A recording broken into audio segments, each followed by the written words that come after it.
অন্তত লাইফ টাইমে একবার বি ভাইরাস সি ভাইরাস সাধারণ ক্ষেত্রে পরীক্ষা করা উচিত। বাংলাদেশে এইচবিএসএজি যে পরীক্ষা হয় সরকারি পর্যায়ে উপজেলা হেলথ কমপ্লেক্সে 70 টাকায় করা যায়। যেমন উপজেলাতে বি ভাইরাস আছে, উপজেলাতে এই সি ভাইরাসের টেস্ট করা যায় না, কমপক্ষে জেলা শহরে এই সি ভাইরাসগুলো টেস্ট করতে হয়। এভি আইজিএম এবং ই ভাইরাসের ক্ষেত্রে এনটি এইচএভি আইজিএম। এই পরীক্ষাগুলোর মাধ্যমে আমরা বুঝতে পারি যে আমাদের কোনো ভাইরাস হয়েছে কিনা। এখন আমরা এই রোগীর পরীক্ষা কখন করব? সিডিসি আমেরিকা যেখানে বলা আছে যে অন্তত লাইফ টাইমে একবার বি ভাইরাস সি ভাইরাস সাধারণ ক্ষেত্রে পরীক্ষা করা উচিত। অসাধারণ ক্ষেত্রে যেমন ধরেন ডায়ালাইসিস পেশেন্ট, স্বাস্থ্য কর্মকর্তা, হেলথ পার্সোনেল, এদেরকে বিভিন্ন সময়ে রেগুলার এইগুলো টেস্ট করা লাগে, কারণ তারা ইনফেক্টেড হয়েছে কিনা জানার জন্যে।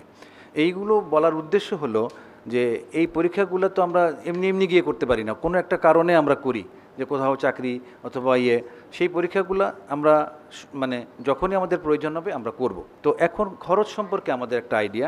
বাংলাদেশে এইচবিএসএজি যে পরীক্ষা হয় সরকারি পর্যায়ে উপজেলা হেলথ কমপ্লেক্সে 70 টাকায় করা যায়। ঢাকা শহরে এটা করা যায় 100 টাকায়, যেমন আপনি সরওয়ার্দী মেডিকেল বা অন্যান্য সরকারি medical college, national institute of laboratory medicine and referral centre এখানে, এবং বারডেম বা বিএমইউ সবখানেই করা যায়। তার একটা তুলনামূলক হিসাব যদি আমরা দেই, যেমন সরকারিতে 100 টাকা, ল্যাবরেটরি মেডিসিনে 250 টাকা, বারডেমে 350 টাকা এবং বিএমইউতে বাংলাদেশ মেডিকেল ইউনিভার্সিটি 350 টাকা দিয়ে আমরা এইচবিএসএজি করা যায়। এর অর্থ হলো যে আমরা 100 টাকা থেকে 350 টাকার মধ্যেই এই রোগটা পরীক্ষা করতে পারি। পরীক্ষা করে আমরা জেনে যেতে পারি যে উনি হেপাটাইটিসে আক্রান্ত কিনা। সি ভাইরাসের ক্ষেত্রে আমরা দেখি সরকারি ক্ষেত্রে 150 টাকা, ল্যাবরেটরি মেডিসিনে 300 টাকা, বারডেমে 350 টাকা এবং বিএমইউতে 350 টাকা। দ্যাট ইজ, যদি আমরা শুধুমাত্র এর প্রেজেন্স চাই অর্থাৎ স্ক্রিনিং টেস্ট করতে, তাহলে আমরা 150 থেকে 350 টাকার মধ্যেই এই সি ভাইরাসটা পরীক্ষা করতে পারি।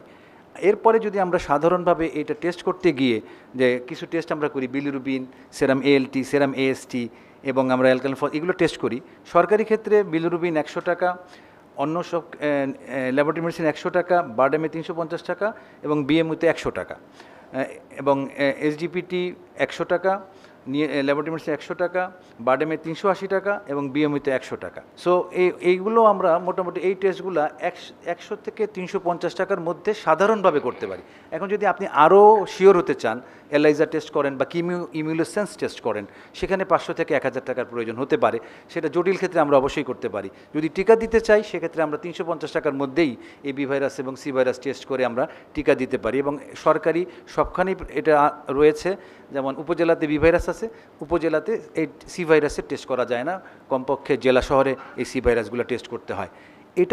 এটার যদি আমরা অন্য দিকটা দেখি, যেমন প্রাইভেটগুলোতে দেখি, সেখানে কিন্তু আপনার কমপক্ষে 500 টাকার নিচে কোনো টেস্ট নেই। আপনি যদি সি ভাইরাস টেস্ট করেন 1000 টাকা লাগে, আপনি যদি প্রাইভেট সংগঠনে টেস্ট করেন। তো আমি বলবো যে আমরা সরকারকে বলবো যে এই আলোচনার মাধ্যমে মানুষকে সচেতন করা এবং সরকারকে আমরা একটা মেসেজ দিতে পারি যে এই টেস্টগুলো যেন তারা সরকারিভাবে যে রেটে আমরা করি, প্রাইভেটগুলো যেন আমরা সে রেটে করতে পারি, যাতে মানুষজন এই টেস্টগুলো করতে উদ্বুদ্ধ হয় এবং যত আমরা টেস্টগুলো উদ্বুদ্ধ করতে পারবো তত বেশি শনাক্ত হবে এবং পরবর্তীতে যে লিভার সিরোসিস, লিভার ক্যান্সার, এই রোগগুলোর যে ব্যাপক খরচ এবং ব্যাপক কষ্ট এবং মরবিডিটি অর্থাৎ এছাড়াও মানসিক অশান্তি, এগুলো থেকে আমরা বাঁচতে পারবো। তাই আমি বলছি যে আমরা এই টেস্টগুলো যদিও মাত্র আমরা 150 থেকে 350-400 টাকার মধ্যে করতে পারি, তাহলে আমাদের জন্য অনেক উপকার হবে। সমকাল পত্রিকার মাধ্যমে আমরা এই খবরটা সারা বাংলাদেশে ছড়িয়ে দিতে চাই।